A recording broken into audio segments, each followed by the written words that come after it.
ಮಾಂತೇಶ್ ಅಂತ ಸರ್. ಏನ್ ಕೆಲಸ ಮಾಡ್ತಾರೆ? ನಾನು ಡ್ರೈವಿಂಗ್ ಕೆಲಸ ಮಾಡ್ತೇನೆ ಸರ್.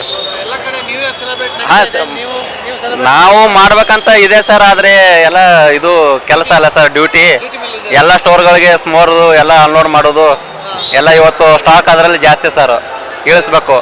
ಹಾಂ ಕೆಲ್ಸ ಜಾಸ್ತಿ ಇದೆ. ಜಾಸ್ತಿ ಸರ್ ಇವತ್ತು, ಅದರಲ್ಲಿ ಟ್ರಾಫಿಕ್ನು ಜಾಸ್ತಿ ಸರ್ ಇವತ್ತು. Night ಎಲ್ಲ duty ಹಾಕಿದ್ದಾರೆ ನಿಮ್ಗೆ? ನೈಟು ಬೆಳಗ್ಗೆ 6ರಿಂದ ಬರ್ತಾ ಇದೀನಿ ಸರ್. 2 ಗಂಟೆಗೆ ಮುಗಿತಿದ್ದು ಮತ್ತೆ 2 ಗಂಟೆಯಿಂದ ಮತ್ತೆ ಸ್ಟಾರ್ಟ್ ಮಾಡಂತ ಹೇಳಿದ್ರು.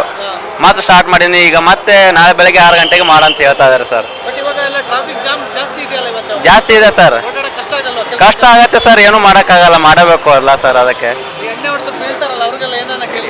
ಏನು ಸರ್, 2 ವೀಲರ್ ಅವರು ಸ್ಪೀಡ್ ಬರ್ತಾರೆ, ನ್ಯೂ ಇಯರ್ ಅದು ಇದು ಅಂತ ಬರ್ತಾರೆ, ಏನು ಮಾಡೋಕ್ಕಾಗಲ್ಲ ಸರ್. ಇಂಡಿಕೇಟರ್ ಹಚ್ಚರು ನೋಡಲ್ಲ, ಏನು ನೋಡಲ್ಲ, ಹಂಗೆ ಬಂದು ಬಿಡ್ತಾರೆ ಸರ್ ಅವರು. ಏನು ಮಾಡಕ್ಕೆ ನ್ಯೂ ಇಯರ್ಗೆ ಏನು ಅಚೀವ್ ಮಾಡ್ಬೇಕು ಅನ್ಕೊಂಡಿದ್ರ? ಏನಿಲ್ಲ ಸರ್, ನಾವು ಆಚರಿಸ್ಬೇಕಂತ ಮಾಡಿದ್ದೀವಿ, ಆದರೆ ಏನು ಮಾಡೋದು, ಎಲ್ಲ ಡ್ಯೂಟಿ, ಹೊಟ್ಟೆಪಾಡು, ಏನು ಮಾಡೋಕ್ಕಾಗಲ್ಲ ಸರ್. ಹೊಸ ವರ್ಷ ಬರ್ತಾ ಇದೆ. ಹಾಂ ಸರ್. ಏನು ಇದು ಮಾಡ್ಬೇಕು ಅನ್ಕೊಂಡಿದ್ರ ಮುಂದಿನ ವರ್ಷ? ಈ ವರ್ಷ ಏನ್ ಮಾಡಕ್ಕಾಗಿಲ್ಲ, ಅದನ್ನ ಏನ್ ಮಾಡ್ಬೇಕು? ಏನು ಆ ಥರ ಆಸೆ ಅಂತ ಏನಿಲ್ಲ ಸರ್ ಮಾಡ್ಬೇಕಂತ. ಏನು ಹೊಸ ವರ್ಷ ಹಳೆ ವರ್ಷ ಏನಿಲ್ಲ ಸರ್, ಅದು ಎಲ್ಲ ಒಂದೇ ಸರ್ ನಮಗೆ.